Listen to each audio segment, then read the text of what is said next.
Haroratli yurak, kuchli iymon. Ajrimdan keyin hammasi o'zgarib ketdi. Ayol. U o'zida kuch topdi.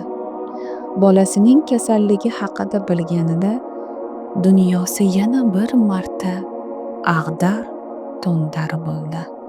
Lekin u hali ham chiroyli edi. O'ziga ishongan, baquvvat, jozibali bir ayol. Tabiatan imkonlari ko'p edi, lekin u hech qachon oson yo'lni tanlamadi. Tanlovi halol mehnat, harakat va sabr. Qo'lidan nima kelmasa o'rganardi. Bir kunda bor yo'g'i 3 soat uxlab qolganini ishlashga bag'ishlardi. Oradan vaqt o'tdi. U sekin-sekin o'zining hobbisiga, orzulariga qaytdi. Ish boshladi. Tadbirkorlik qildi. O'qidi, o'rgandi. Ko'plab to'siqlarga, yolg'onlarga, hatto fitnalarga duch keldi. Ammo taslim bo'lmadi.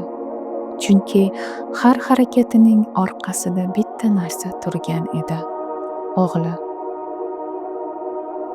Har charchoqda, har og'riqda o'sha kichkina yuz, ko'z oldida turar. Unga kuch bag'ishlardi. Qilishim kerak degan fikr har kuni yelkasiga yuk bo'lib tushardi.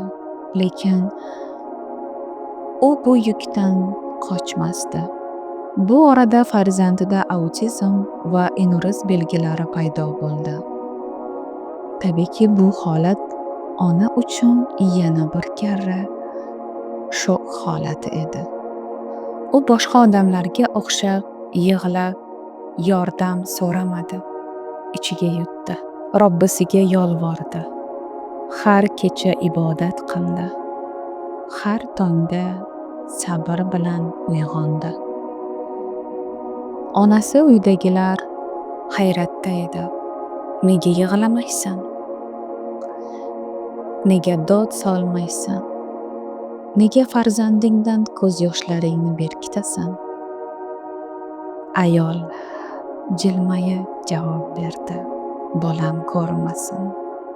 Ichida bo'lsa har kuni yig'lardi. Har kuni. Ammo hech kimga ko'rsatmasdan faqat Robbisini chaqirardi. Oradan bir necha oy o'tgach, davlat bepul operatsiyalar boshlanganini e'lon qildi.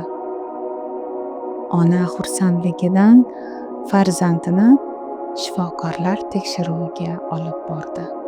Shunda mo'jiza yuz berdi. Shifokorlar hayratda. Qanday davoladingiz? Nima qildingizki, farzandingizning yuragida katta o'zgarish?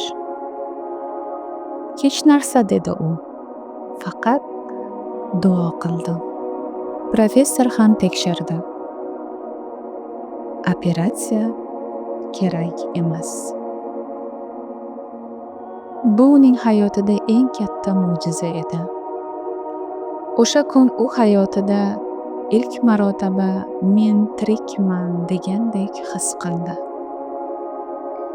Bu hayotining eng yorqin kunlaridan biri va unutilmas kuni edi.